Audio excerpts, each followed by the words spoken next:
Hey, hello everyone. Welcome back to my channel Anim's Diary and to a new video. আর মাত্র এক সপ্তাহ হাতে সময় আছে তোমাদের কাছে। তোমাদের প্রিপারেশন কেমন হয়েছে আমাকে অবশ্যই জানিও। আজকে আরেকটা খুব ইম্পর্টেন্ট ভিডিও। বেশি সময় যেহেতু নেই, তোমাদের একটা ইম্পর্টেন্ট চ্যাপ্টার থেকে কয়েকটা one liner question and answer discuss করব। সেটা তোমাদের পরীক্ষার জন্য খুবই ইম্পর্টেন্ট। আর আজকে আমরা পড়তে চলেছি ভিটামিন। তো যারা আমার চ্যানেলটা এখনও সাবস্ক্রাইব করোনি তারা চ্যানেলটাকে সাবস্ক্রাইব করে দিও প্লিজ। তো চলো শুরু করছি আজকের ভিডিও। প্রথমেই আমরা পড়ে নেব ভিটামিন কাকে বলে। তো যে জৈব উপাদান বিভিন্ন খাদ্যবস্তুতে সামান্য পরিমাণে থাকে এবং জীবের স্বাভাবিক পুষ্টিতে সহায়তা করে কিন্তু দেহ গঠনের কাজে বা শক্তির উৎস হিসাবে ব্যবহৃত হয় না, অথচ উপাদানটা যদি আমাদের দেহে অভাব ঘটে তখন বিভিন্ন রকম অভাবজনিত রোগ দেখা যায়, এদেরকে ভিটামিন বলে। এরপর কিছু ইম্পর্ট্যান্ট ইনফরমেশন এখান থেকে জেনে নেব। তো ভিটামিন 2021 অনুযায়ী 13টি অপরিহার্য ভিটামিনের কথা আমরা জানি এবং ক্যাসিমের ফাঙ্ক এই ভিটামিন নামকরণটি করেছিলেন আর হেনরি ড্যাম ভিটামিনকে আবিষ্কার করেছিলেন। এগুলো থেকে এমসিকিউ আসতে পারে, এগুলো ইম্পর্টেন্ট ছিল তাই তোমাদের জানিয়ে দিলাম। এরপর চলে যাচ্ছি সরাসরি প্রশ্নোত্তরে। আজকে মেনলি প্রত্যেকটা ভিটামিন, তার রাসায়নিক নাম, উৎস এবং অভাবজনিত রোগ, এই জিনিসগুলো জেনে নেব। যেগুলো ইম্পর্টেন্ট রয়েছে সেগুলো তোমাদের সাথে আলোচনা করব। এই ভিটামিন দুভাগে ভাগ করা যায়, একটা জলে দ্রাব্য ভিটামিন এবং কিছু রয়েছে যেগুলো স্নেহ পদার্থ অর্থাৎ ফ্যাটে বা তেলে দ্রাব্য ভিটামিন। তো প্রথমেই আমরা জানবো জলে দ্রাব্য ভিটামিন কোনটি। ভিটামিন বি কমপ্লেক্স এবং সি হলো জলে দ্রাব্য এবং ভিটামিন এ, ডি, ই, কে হলো স্নেহ পদার্থ বা ফ্যাট জাতীয় পদার্থের দ্রাব্য ভিটামিন। এবার আমরা চলে যাচ্ছি সরাসরি ভিটামিন এতে। এর রাসায়নিক নাম জেনে নেব, উৎস জেনে নেব এবং অভাবজনিত রোগ জেনে নেব। প্রথমে জানবো ভিটামিন এর রাসায়নিক নাম হলো রেটিনাল। এর উৎস হলো বাঁধাকপি, পাকা আম, টমেটো, গাজর, কড এবং হাঙর মাছের যকৃৎ নিঃসৃত তেল। এবং এর অভাবে কি কি রোগ হয়? প্রথমেই আসছে রাতকানা, কেরাটোম্যালেসিয়া, সেরোসিস এবং জেরাপথ্যালমিয়া। বিশেষত চোখের বিভিন্ন রোগগুলো এই ভিটামিনের অভাবে হয়ে থাকে। তাহলে আমরা জেনে নিলাম ভিটামিন এর রাসায়নিক নাম, উৎস এবং অভাবজনিত রোগ। নেক্সট যাচ্ছে ভিটামিন বি কমপ্লেক্স। এবার ভিটামিন বি কমপ্লেক্সের মধ্যে অনেকগুলো ভিটামিন রয়েছে। প্রথমে আমরা আলোচনা করব ভিটামিন বি1। এর রাসায়নিক নাম হলো থিয়ামিন, যার উৎস হলো ডিমের কুসুম, ঢেঁকি ছাঁটা চাল, বাদাম, ডাল, ফুলকপি, বিট, লেটুস শাক। এবং এর অভাবে যে যে রোগগুলো আমাদের শরীরে দেখা যায় সেগুলি হলো বেরিবেরি, ক্ষুধামান্দ্য এবং স্নায়ুর দুর্বলতা।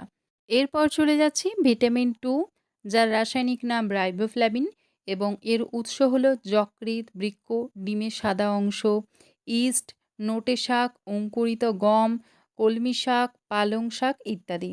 এবং এই রোগের অভাবে কি কি রোগ হয় সেটা আমরা জেনে নিই। এই রোগের অভাবে মেইনলি স্নায়ুতন্ত্র, চক্ষু, ত্বক প্রভৃতির ক্ষয় হয় এবং গ্লসাইটিস নামক রোগ দেখা যায়। এরপর চলে যাচ্ছি ভিটামিন বি3, যার রাসায়নিক নাম হলো নিয়াসিন, যার উৎস হলো ডিমের কুসুম, দানা শস্যের খোসা, মটর, বিন ইত্যাদি। এবং এর অভাবে আমাদের শরীরে মেনলি পেলেগ্রা রোগ দেখা যায়। এরপর চলে যাচ্ছি ভিটামিন বি5, যার রাসায়নিক নাম হলো প্যান্টোথেনিক অ্যাসিড। এর উৎস হলো যকৃৎ, রাঙা আলু, মটর, আখের গুড়। এবং অভাবজনিত রোগগুলি হলো ডার্মাটাইটিস, অনিদ্রা, স্নায়ুর দৌর্বল্য এবং তার সাথে রক্তল্পতা। চলে যাচ্ছে ভিটামিন বি6, যার রাসায়নিক নাম হলো পাইরিডক্সিন এবং এর উৎস হলো দুধ, ডিম, মাছ, মাংস, অঙ্কুরিত শস্য। এবং এর অভাবে যে রোগগুলি হয় সেটা হলো ডার্মাটাইটিস এবং তার সাথে হয় অ্যানিমিয়া। এরপর চলে যাচ্ছি ভিটামিন বি7, যার রাসায়নিক নাম হলো বায়োটিন এবং এর উৎস হলো ঢেঁকি ছাঁটা চাল, লাল আটা, ভাতের ফ্যান, দুধ এবং ডিম। আর এর অভাবজনিত রোগগুলি হলো মূলত বৃদ্ধি ব্যাহত হওয়া এবং তার সাথে চর্মরোগ এবং চুল পড়া ইত্যাদি। এরপর চলে যাচ্ছে ভিটামিন বি9, যার রাসায়নিক নাম হলো ফলিক অ্যাসিড এবং যার উৎস ঠিক ভিটামিন বি7-এর মতো, যেটা হলো ঢেঁকি ছাঁটা চাল, লাল আটা, ভাতের ফ্যান, দুধ এবং ডিম। এবং এর অভাবজনিত রোগও একই, বৃদ্ধি ব্যাহত হওয়া, চর্মরোগ, চুল পড়া ইত্যাদি। আজকের ভিটামিন বি কমপ্লেক্সের লাস্ট ভিটামিন অর্থাৎ ভিটামিন বি12। এর রাসায়নিক নাম হলো সায়ানোকোবালামিন, যার উৎস হলো মাছ, মাংস, দুধ এবং ডিম অর্থাৎ সমস্ত রকম প্রাণীজ প্রোটিন। এরপর রয়েছে এর অভাবজনিত রোগ। এর অভাবে হয় বৃদ্ধি ব্যাহত এবং পার্সিনিয়াস অ্যানিমিয়া। এরপর চলে যাচ্ছি ভিটামিন সি। ভিটামিন সি থেকে কিন্তু অনেকবার অনেক রকম প্রশ্ন আসে, এটি খুবই ইম্পর্টেন্ট। তো এর রাসায়নিক নাম হলো অ্যাসকর্বিক অ্যাসিড এবং এর উৎস হলো আমলকি, লেবু, পেয়ারা, মাতৃদুগ্ধ, কাঁচা লঙ্কা, টমেটো এবং প্রায় সমস্ত রকম টক ফলের মধ্যে কিন্তু প্রচুর পরিমাণ ভিটামিন সি থাকে। এবং এর অভাবজনিত রোগগুলি হলো স্কারভি, দাঁতের গোড়া ফোলা, পুঁজ, রক্ত পড়া এবং পায়োরিয়া ইত্যাদি রোগ কিন্তু ভিটামিন সি এর অভাবে হয়ে থাকে। এরপর চলে যাচ্ছি ভিটামিন ডিতে, যার রাসায়নিক নাম হলো ক্যালসিফেরল। এর দুটো রাসায়নিক নাম হতে পারে, একটা আর্গো ক্যালসিফেরল এবং আরেকটি হলো কোলে ক্যালসিফেরল। এবং এর উৎস হলো উদ্ভিজ্জ তেল, কড, হ্যালিব্যাট প্রভৃতি মাছের যকৃতের তেল ইত্যাদি। এবং অভাবজনিত রোগ হলো বাচ্চাদের ক্ষেত্রে রিকেট এবং বড়দের ক্ষেত্রে অস্টিওম্যালেশিয়া। বিভিন্ন রকম হাড়ের রোগ কিন্তু ভিটামিন ডি এর অভাবে আমাদের শরীরে হয়ে থাকে। এরপর রয়েছে ভিটামিন ই, যার রাসায়নিক নাম হলো টোকোফেরল। এর উৎস হলো লেটুস শাক, মটরশুঁটি, মাছ, ডিম এবং মাংস।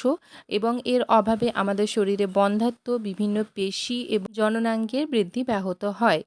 এরপর চলে যাচ্ছি ভিটামিন কে, যার রাসায়নিক নাম হলো ফাইলোকুইনন এবং এর উৎস হলো টাটকা শাকসবজি, পালং শাক, টমেটো, অঙ্কুরিত গম, বাঁধাকপি, সয়াবিন, দুধ, মাখন, যকৃৎ এবং বৃক্ক।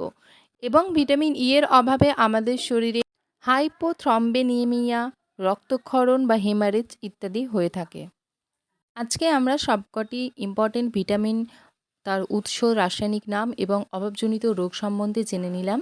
এই ভিডিওটি আশা করছি তোমাদের ভালো লাগবে। এখন আর একদমই বেশি কথা বলার সময় নেই, তোমরা খুব ভালো করে প্রিপারেশন নিতে থাকো। আর এখন হ্যাঁ, প্রিপারেশনের থেকে সব থেকে ইম্পর্টেন্ট পার্ট হলো এখন বেশি বেশি করে প্র্যাকটিস করতে থাকো, এমসিকিউ সলভ করো এবং প্র্যাকটিস সেট ভালো করে রিভিশন দাও। এখন আর নতুন কিছু না পড়ারই চেষ্টা করো, এখন বেশি করে মক টেস্ট দেওয়ারই চেষ্টা করো। তাতে তোমাদের স্কোরিংটা, তোমাদের টাইম ম্যানেজমেন্টটা বেটার হবে। সবাই খুব ভালোভাবে প্রিপারেশন নাও। আজকের ভিডিও এখানেই শেষ করলাম। তোমাদের ভিডিওটা কেমন লাগলো জানিও, আর আমার চ্যানেলটা একটু সাবস্ক্রাইব করে আমার পাশে থেকো। তো আজকের মতো টাটা।